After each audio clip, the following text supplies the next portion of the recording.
নমস্কার। সাফল্য কোচিং সেন্টারের পক্ষ থেকে প্রত্যেক লাইব্রেরি অ্যান্ড ইনফরমেশন সায়েন্স পাশ করা ছাত্রছাত্রীদের জানাই আন্তরিক অভিনন্দন। তা আজকে তোমাদের সামনে যে টপিকটা নিয়ে আলোচনা করব বা যে বিষয়টা নিয়ে আজকে বলবো সেটা হচ্ছে MLIS,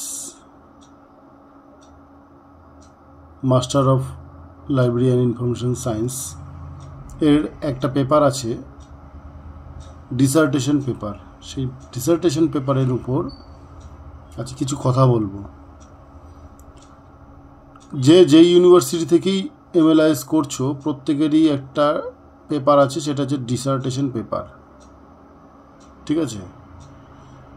এবার সেই ডিসার্টেশন পেপারটা নিয়ে অনেকেই ভয় পাচ্ছ বা অনেকেরই সংশয় যে কি করব না করব, ঠিক আছে, কিভাবে শুরু করব, কিভাবে লিখব, কি লিখব না লিখব সেই বিষয়টা। তার আগে আমি বলে দিই যে যারা MLIS করছো তারা অত্যন্ত বিচক্ষণতার পরিচয় দিচ্ছ, কারণ BLIS আর MLIS এর স্টুডেন্টদের মধ্যে পার্থক্য অনেক। BLIS করা একটা স্টুডেন্ট আর MLIS করা একটা স্টুডেন্ট কোনো ইন্টারভিউ বোর্ডে গেলে পরে মনে রাখবা, যারা ইন্টারভিউয়ার তারা কিন্তু MLIS এর স্টুডেন্টটাকেই বেশি প্রেফার করবে, ঠিক আছে। সেজন্য বলবো যে BLIS যারা করেছো অবশ্যই MLIS করে নাও, ঠিক আছে। আর MLIS কেন করবে? কারণ MLIS করার পরে নেট সেট দেবে, ঠিক আছে, বা PhD যারা করতে চাও PhD করবে। আর কলেজে যেতে হলে তো কলেজ বা ইউনিভার্সিটিতে এখন PhD বা এই সমস্ত বিষয় লাগে, ঠিক আছে। নেট সেট তো অবশ্যই ক্লিয়ার লাগে, ঠিক আছে। তা সেটা কোনো ব্যাপার না, তোমরা একটু ভালো মতো খাটলে পরেই তোমাদের নেট সেট এই সমস্ত ক্লিয়ার হয়ে যাবে। আর যদি কোনো কোচিং দরকার হয় এখানে করানো হয়, সেটা অসুবিধা নেই, ঠিক আছে। আর তোমাদের যে MLIS এর যে পেপারটা আছে ডিসার্টেশন, তার সম্পর্কে বলি যে এই পেপারটাতে তোমাদের একটা টপিক নিয়ে আর কি ডিটেলসে লিখতে হয়, প্রায় 70-80 পাতা লিখতে হয়। এবার সেইটা নিয়েই অনেকের হেডেক থাকে যে কিভাবে কি লিখবে, কোন টপিক সিলেক্ট করবে, কোন টপিকটা লিখলে ভালো হয়, সুন্দর করে লেখা যাবে, কিভাবে লিখবে। গাইডেন্স থাকে একজন, কিন্তু অনেক সময় গাইডেন্সের সময় অভাবে বা স্টুডেন্টের নিজস্ব সময় অভাবে প্রপার বিষয়টা আর কি তোমার অনেক ক্ষেত্রে অসুবিধা হয়। সেই ক্ষেত্রে আমি বলছি যে কোনো বিষয়ে হেল্প লাগলে পরে অবশ্যই ফোন করবে।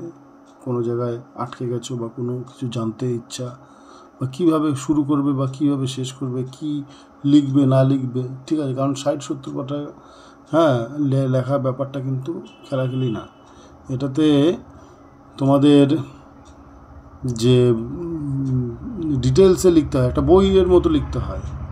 সেখানে আর কি মনে করো যে বইয়ে যা যা জিনিস থাকে সে সব এখানে লিখতে হয়। কিভাবে তুমি শুরু করবে, কিভাবে অ্যাকনোলেজমেন্ট লিখবে, প্রিফেস লিখবে, ঠিক আছে, কন্টেন্ট কিভাবে সাজাবে, তারপরে তোমার ডায়াগ্রাম অনেক কিছু দিতে হয় বিষয়টার উপরে। এবার সবচেয়ে বড় কথা হচ্ছে বিষয়টা কি সিলেক্ট করবে, যেখানে আর কি সুন্দর করে লিখতে পারবে, এটা একটা বড় বিষয়, ঠিক আছে।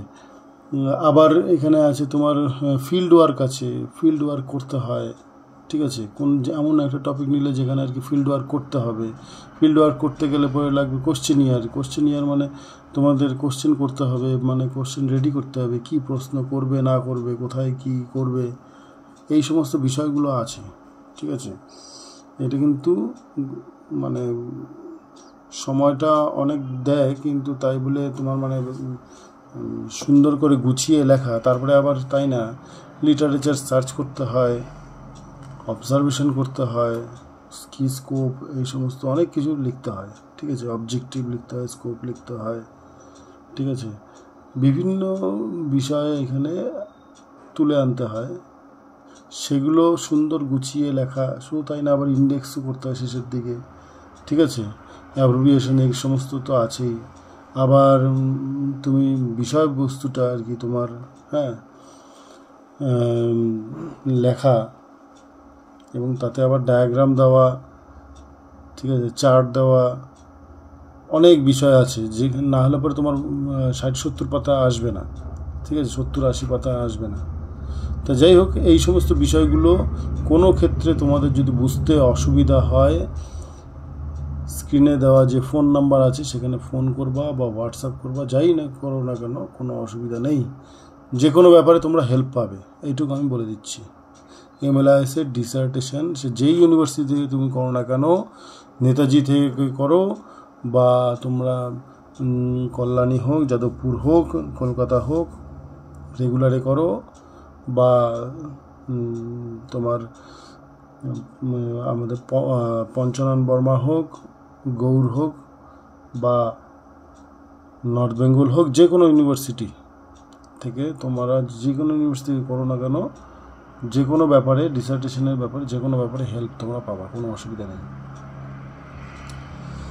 এইবার ডিসার্টেশন তো গেল, এবার ডিসার্টেশনের বিষয়বস্তু কী করতে হবে না করতে হবে সেগুলো তো বললাম সংক্ষেপে, ঠিক আছে।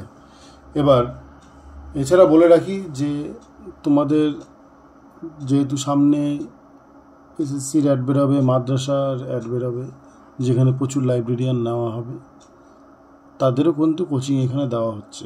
অলরেডি 3টা ব্যাচ অনলাইনে চলছে। তা যারা ইন্টারেস্টেড আছো অবশ্যই যোগাযোগ করবে, ফোন করবে।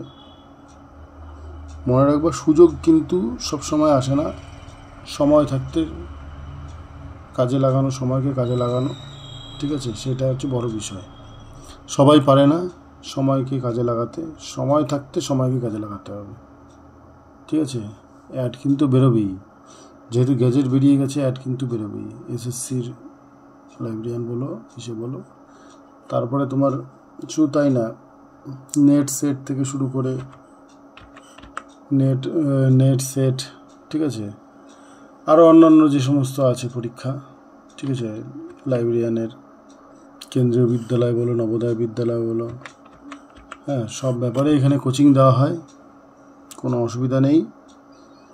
BLIS, MLIS, নোটপত্র, সাজেশান, শুধু তাই না, BLIS-এর প্র্যাকটিক্যাল একটা বিষয় কিন্তু, হ্যাঁ।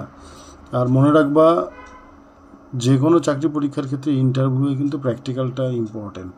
তোমাকে কিন্তু বই দিয়ে বলবে, হ্যাঁ, যে প্র্যাকটিক্যালটা এই নাম্বারটা বের করে দেখাও, হ্যাঁ, DDC হোক, CC হোক, ঠিক আছে, তোমার নাম্বারটা বের করে তোমাকে দেখাতে হবে ওই মুহূর্তের মধ্যে, এবং বলবে যে ক্যাটালগিংটা করে দেখাও, এই বইটার ক্যাটালগিংটা করে দেখাও, ক্যাটালগ কার্ডটা করে দেখাও, ঠিক আছে।